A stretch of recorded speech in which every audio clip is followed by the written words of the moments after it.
YouTube. I'm Shannon. I'm Lily. And we are here to give our thoughts and reviews on Real Housewives of New Jersey.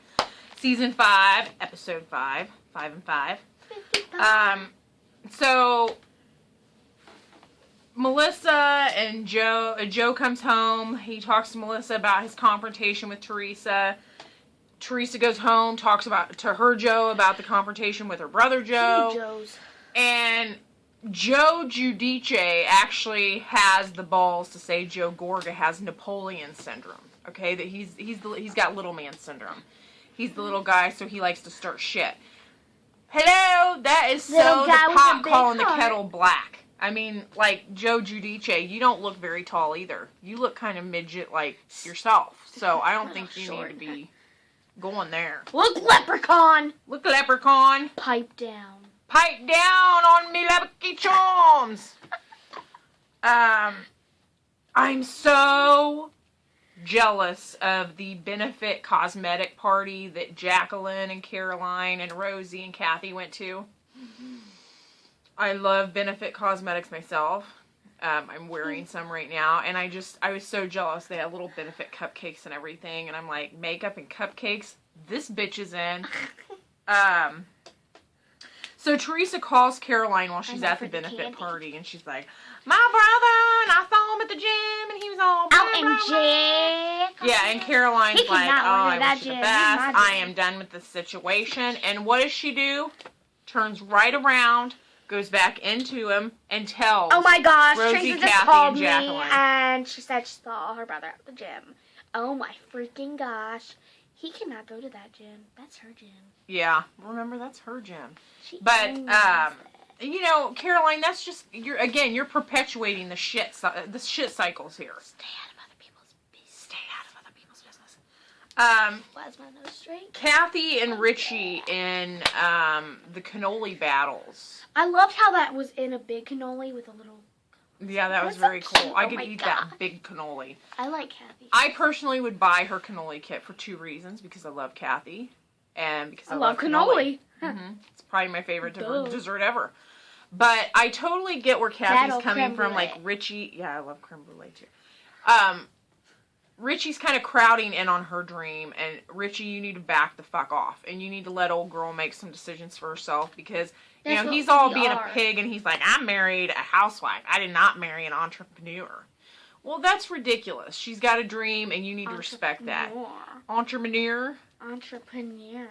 So that's my advice. Richie, back the fuck off. You know, be supportive. Down! The kitchen thing was a nice thing, but at this point, I think that you're getting on her last nerve with interfering with the cannolis. Don't you think? Yeah. I'd be mad, too. I'd be like, dude, lay off the cannolis. I'm kind of feeling like Caroline is setting too high of a bar for the women that her sons are supposed to marry one day. I mean, like, they're supposed to be perfect supportive housewives, and they're not supposed to have anything that they want for themselves. You know, you can't, they're not supposed to want the boy, they're supposed to want the boys to have all a career, but not. Yeah, and you need to, like, understand that one day these boys are going to be married and their wives are going to hate you for the monsters you've created. And I was so cracking up when Christopher said he does not want a daughter because you spend the first 10 years trying to keep him alive and the next 10 basically trying to keep him from being a whore. And then... As a mother of a daughter about to approach those teenage years, I myself am terrified. I like boys. They're gross. Some of them are hot, though, huh? That's what she says. Rosie and Joe meet up, and Rosie's like, you know, I think you need to work it out with your sister. Jacqueline is struggling with Nicholas. Oh my gosh, it's so sad. Girl, we're gonna have to buck up on this issue. Though. Quit crying. Quit crying. We know you're sad, but you're gonna, yeah.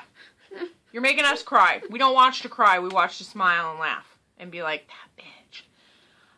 But my heart does go out for her situation. I know it's got to be tough, but, you know, stay strong. Albert looks kind of like an asshole this year. I don't know what anybody else's take on this is, but Albert is like the apartment. basically the I would love neglecting that family apartment. man. You can give all the excuses you want. Basically, we've spent all season hearing about how Albert's never there. And we haven't really seen that much of Albert. He's not very social unless somebody takes him off. And Lauren, it is sow your wild oats, not soil your wild oats. That just makes it sound like you shit your pants. What? She said, I don't want to yeah. soil anything. Like, I don't want to shit my pants. Nobody's saying that. They're saying you want to get your wild vibe out, you know, be young. Nobody said shit your pants. Nobody said shit your pants. And Teresa. The saying is people who live in glass houses shouldn't throw stones. Okay, if you don't know how the saying goes, then don't try to say it. You just sound like an idiot. I think she was trying to say the one more like, don't throw dust in the air, it'll come back at your face. Something. No, I think she was trying to say, she said that last week. Come up with some new material if that's what you were getting at. Melissa, you keep going over this. Should I talk about this in my book? Should I talk about Daddy's a cheater in my book? But you've already spilt it all on national television. Does it matter? Put it in the book. Just put it in the fucking book. We've already said it. Just Here put you it in the book. You've already spilled the beans. You're big mouth anyway. Put it in the book. Teresa and Rosie go back and forth. That was intense. Rosie's like beating on the table, and she's like, "I'm sexually frustrated. And then, okay, and then Teresa, why my sister? Why are you gonna bring my sister into it all the time? It's not gonna be on me. It's not gonna be on me. It's not gonna be on me. Again, high, squeak, pitchy And voice from Teresa, that Lily Teresa, mentioned 2 you are videos such ago. a freaking hypocrite for talking about Rosie banging on the table. We know your past. You flipped a table. Flipper. That's right. Mm-hmm. Right there is why people who live in glass houses shouldn't throw stones. So now the whole family, therapy didn't work, but holistic healing will. I mean, it's going to turn the whole family around. We're all going to go learn how to meditate and put up with each other. I don't think it's going to help. Do you think it's going to help? Honestly, no. I'm sorry. It's not going to help. It's not gonna help. Not going to help. All right, so next week, let me see. What's going on next week? They're all going to go make plans for this holistic healing. And there's going to be more Kim D drama. I think we should just call her Kim Drama from now on instead of Kim D. With pimples on her chin. That has some problems from what we hear. Anyway, looking forward to seeing it and looking forward to picking it the fuck apart. So, Pick that nose apart. Lily, what do you have to say? Thank you guys for watching this so much, and please subscribe and leave a comment down below if you How want can me you to say do no to that so. face? Thank you!